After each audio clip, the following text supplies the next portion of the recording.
By police and immigration agents, but they're not being arrested. The feds say they're all victims forced into a sex trade here on Long Island.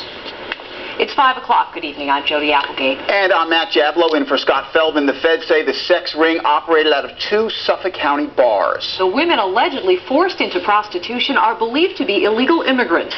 News 12 Long Island's Sean Bergen is at the federal courthouse now with the story. Sean?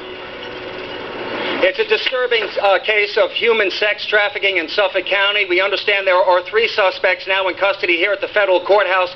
They're accused of luring young women into waitressing jobs and then forcing them into performing sex acts with bar patrons.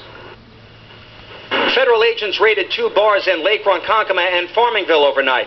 The feds say the places were selling more than drinks. They were selling sex. The owners, Jasmine Rivera and her brother Anthony Rivera, were arrested. Anthony is a convicted child rapist, according to the New York State Sex Offender Registry.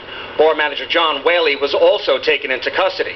Investigators say the trio were luring Central American women as young as 17 to waitress at the Sonidos de la Frontera in Lake Ronkonkoma and La Hija del Mariachi in Farmingville.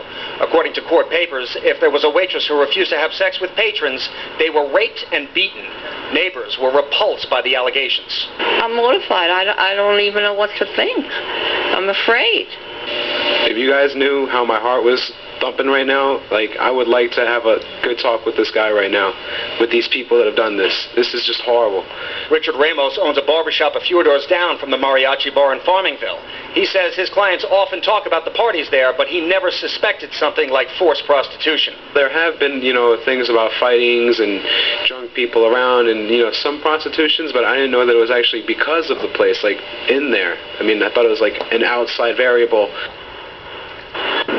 Now, the U.S. Attorney's Office tells me that the 3 suspects will be arraigned sometime this evening on sex trafficking and forced labor charges. If convicted, they could be looking at life in prison. In Central Islip, Sean Bergen, News 12 Long Island. Matt? All right, Sean, thanks very much.